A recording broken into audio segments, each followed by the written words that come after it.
ಇಷ್ಟಕ್ಕೆ ನಿಂತಿಲ್ಲ ಮಾಗಡಿ ಶಾಸಕ ಎಚ್.ಸಿ. ಬಾಲಕೃಷ್ಣರ ಸವಾಲು. ಬಿಡದಿ ಟೌನ್ಶಿಪ್ ಫೈಟ್ನಲ್ಲಿ ಆಣೆ ಪ್ರಮಾಣದ ಪಾಲಿಟಿಕ್ಸ್ ಕೂಡ ಆರಂಭವಾಗಿದೆ.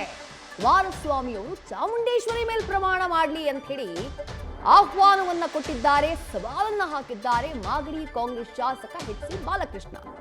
2018ರಲ್ಲಿ ಎಚ್ ಡಿ ಕುಮಾರಸ್ವಾಮಿಯವರು ಮುಖ್ಯಮಂತ್ರಿಯಾಗಿದ್ದಾಗ ಟೌನ್ಶಿಪ್ ಮಾಡೋಕೆ ಒಪ್ಪಿದ್ರೋ ಇಲ್ವೋ ಈ ಬಗ್ಗೆ ಅವರೇ ಚಾಮುಂಡೇಶ್ವರಿ ಮೇಲೆ ಆಣೆ ಮಾಡಲಿ, ಸಮಸ್ಯೆಯನ್ನ ಹುಟ್ಟು ಹಾಕಿದವರೇ ಈಗ ಹೋರಾಟವನ್ನ ಮಾಡೋಕ್ ಮುಂದಾಗಿದ್ದಾರೆ ಅಂತ ಹೇಳಿ ಎಚ್ ಡಿ ಕುಮಾರಸ್ವಾಮಿಯವರ ವಿರುದ್ಧ ಕಿಡಿಕಾರಿದ್ದಾರೆ ಎಚ್.ಸಿ. ಬಾಲಕೃಷ್ಣ.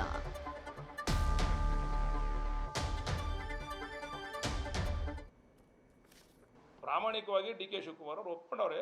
ರಿಯಲ್ ಎಸ್ಟೇಟ್, ನಾನು ರಿಯಲ್ ಎಸ್ಟೇಟ್ ಮಾಡ್ತೀನಿ, ನನ್ನ ಪ್ರೊಫೆಷನ್ನೇ ಅದು, ನಾನು ಮಾಡ್ತೀನಿ ಅಂತ ಒಪ್ಕೊಂಡವ್ರು ಇವರು. ನೀವುಗಳು ನಿಮ್ಮ ಆಸ್ತಿಗಳೆಲ್ಲ ಏಕಾಏಕಿ ಜಾಸ್ತಿ ಆಯ್ತಲ್ಲಪ್ಪ, ಹೆಂಗೆ ಬಂದ್ಬಿಡ್ತು? ಅನಿತಾ ಕುಮಾರಸ್ವಾಮಿ ಅವ್ರು ತೊಗೊಂಡವ್ರಲ್ಲ ಅಲ್ಲ 60 ಎಕರೆ, ಏನು ಎಲ್ಲಿ ಹೆಂಗೆ ತೊಗೊಂಡ್ರು ಕೇಳಿ? ಅನಿತಾ ಕುಮಾರಸ್ವಾಮಿ ಅವ್ರ ಹೆಸರಿನಲ್ಲಿ 60 ಎಕರೆ ಜಾಗ ಐತೆ. ನಿಖಿಲ್ ಕುಮಾರಸ್ವಾಮಿ ಅಲ್ಲೇ ಸೇಮ್ ಅಕ್ವೈರ್ಡ್ ಲ್ಯಾಂಡಲ್ಲಿ ಇವತ್ತೇನು ಅಕ್ವಿಷನ್ ಆಗಿದೆ, ಹೆಂಗೆ ಬತ್ತು ಕೇಳಿ? ಅದು ಕೇಳ್ರಿ. ಆಲೂಗೆಡ್ಡೆ ಮಾರಿ ಏನಾರು ಅದು ಬಂದು ತಗೊಂಡ್ರೆ ಇಲ್ಲಿ ಹೆಂಗೆ ಬತ್ತು ದುಡ್ಡು? ಅದು ಎಲ್ಲಿಂದ ಬತ್ತು ದುಡ್ಡು? ಅವ್ರು ಲೆಟ್ರ್ ಕೊಟ್ಟವ್ರೆ ಸ್ವಾಮಿ, ನನಗೆ ಕೊಡಿ. ಅವ್ರು ಯಾರೋ ಜಿ ಪಿ ಕೊಟ್ಬಿಟ್ಟಿದ್ರು, ಅವನು ಕೊಟ್ಬಿಡ್ತಾರೆ ದುಡ್ಡು ಅಂದ್ಬಿಟ್ಟು, ಅವನು ಕೊಡಬೇಡಿ ನನಗೆ ನೇರವಾಗಿ ನನ್ನ ಅಕೌಂಟ್ ಕೊಡಿ ಅಂತ ಲೆಟ್ರ್ ಕೊಟ್ಟವ್ರೆ ಬಿಗಿನಿಂಗಲ್ಲಿ. ಪಾಪ ನಿಖಿಲ್ ಕುಮಾರಸ್ವಾಮಿ ಅವರು ನಮ್ದಿದ್ರೆ ನಾವು ಬಡವ್ರಿಗೆ ದಾನ ಮಾಡ್ಬಿಡ್ತೀವಿ ಅಂತ. ಅವ್ರು ಏನಾರ ಮನ್ಸು ಮಾಡಿದ್ರೆ 60 ಎಕರೆನೂ ಲೇಔಟ್ ಮಾಡಿ ಪಾಪ ಬಡವ್ರಿಗೆ ಆಶ್ರಯ ಸೈಟ್ ಕೊಟ್ಬಿಡ್ತೀನಿ ನಾನು.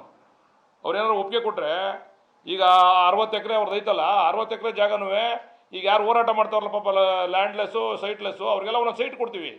ಇದೇ ಜಾಗದಲ್ಲಿ ಅವ್ರು ಒಪ್ಪಿಗೆ ಕೊಟ್ಟರೆ, ಅವರು ನನಗೆ ದುಡ್ಡು ಬೇಡ, ಪರಿಹಾರ ಬೇಡ, ನಂದೆಲ್ಲನೂ ರೈತರಿಗೆ ಕೊಟ್ಬಿಡಿ ನೀವು ಅಂತಂದರೆ ಅವ್ರಿಗೆಲ್ಲ ಹೋರಾಟ ಮಾಡೋರಿಗೆಲ್ಲ ಒಂದೊಂದು ಸೈಟ್ ಕೊಡ್ತೀವಿ ಅದೇ ಜಾಗನ. ಏನೋ ನೀವು ಆಮೇಲೆ ಈಗ ಹೆಂಗಾಗ್ಬಿಡದೆ ಮೀಡಿಯಾದಲ್ಲೂ ಬೇಜಾರು ಮಾಡ್ಕೊಳ್ಳೋದು ಬೇಡ. ಒಂದು ಸೈಡೇ ಕುಮಾರಸ್ವಾಮಿ, ಯಾರು ನೀವು ಮರು ಪ್ರಶ್ನೆ ಮಾಡೋರೇ ಇಲ್ಲ ನೀವಲ್ಲ ಅವ್ರಿಗೆ. ಆ್ಯಂಕರ್ಗಳು, ಸ್ವಾಮಿ ನಿಮ್ಮ ಕಾಲದಲ್ಲಿ ಆಯ್ತಲ್ಲ ಅಂದರೆ ನನ್ನ ಹತ್ರ ರೈತರು ಬಂದುಬಿಟ್ರು, ನಾನು ಬೇಡ ಅಂದೆ. ಬರಲಿ ಚಾಮುಂಡೇಶ್ವರಿಗೆ 2018ರಲ್ಲಿ ನಾನು ಮಾಡ್ತೀನೋ ಇಲ್ವೋ ಅಂತ ಹೇಳೋನೋ ಇಲ್ವೋ ಅಂತ ಕುಮಾರಸ್ವಾಮಿ ಬಂದು ಪ್ರಮಾಣ ಮಾಡಲಿ. ಪ್ರಮಾಣ ಮಾಡಲಿ ಬಂದೆ ಅವರು. 2018ರಲ್ಲಿ ರೈತರು ಹೋಗಿ ಕೇಳ್ಕೊಂಡ್ರಲ್ಲ, ನೀನೇ ಮುಖ್ಯಮಂತ್ರಿ, ಡಿ ಕೆ ಶಿವಕುಮಾರ್ ಅವರು ನಿಮ್ಮ ಇದ್ರಲ್ಲಿ ಮಂತ್ರಿ ಆಗಿದ್ರು ಅವತ್ತು, ನೀನು ಅವತ್ತು ಮಾಡಿಬಿಟ್ಟಿದ್ರೆ ಯಾರು ಪ್ರಶ್ನೆ ಮಾಡ್ತಿದ್ರು? ನನ್ನ ಕನಸಿನ ಕೂಸು, ಇದು ಹೆಂಗೆ ಮಾಡಬೇಕು ಅಂತ ನನಗೆ ಗೊತ್ತು, ಇದು ನಾನು ಮಾಡ್ತೀನಿ. ಅವತ್ತು ಮರ ಗಿಡ ಇರಲಿಲ್ವಾ? ಅವತ್ತು ಯಾರು ಹಾಲು ಹಾಕ್ತಿರ್ಲಿಲ್ವಾ? ಅವತ್ತು ರೈತರ ಬಗ್ಗೆ ನಿಮಗೆ ಕಾಳಜಿ ಇರಲಿಲ್ವಾ? ಇವ್ರ ಹತ್ರ ಬೇಡ ರೀ, ದೇವೇಗೌಡ ಹತ್ರ ಹೋಗವ್ರೆ ಜನ. ನಿಮ್ಮ ಮಗನಿಗೆ ಹೇಳಿ ಮುಖ್ಯಮಂತ್ರಿ ಆಗವ್ರೆ ಅಂದರೆ ದೇವೇಗೌಡರು ಅವತ್ತು ಗಮನ ಹರಿಸ್ಬಿಟ್ಟೆ, ಕರೆದ್ಬಿಟ್ಟೆ, ಬರ ಇಲ್ಲಿ ಇದು ಬಿಟ್ಬಿಡೆ, ನಾನು ರೈತರು ಹೋರಾಟ ಮಾಡ್ಕೊಂಬಂದವನು, ನಾನು ರೈತರ ಪರ ಇದ್ದವನು, ಹಂಗೆಲ್ಲ ಮಾಡಬೇಡ ಕಣೆ ಅಂತ ಮುಗ್ದಾಗಿತ್ತಲ್ಲ. ಅವತ್ತು ದೇವೇಗೌಡರು ಕಿವಿ ಕೊಡದೆ ಸುಮ್ಮನೆ ಮಾತಾಡ್ಬಿಟ್ಟು ಕಳಿಸ್ಬಿಟ್ಟವ್ರೆ. ಆಯ್ತು ನಾನು ಹೇಳ್ತೀನಿ ಮಾಡ್ತೀನಿ ಅಂತ.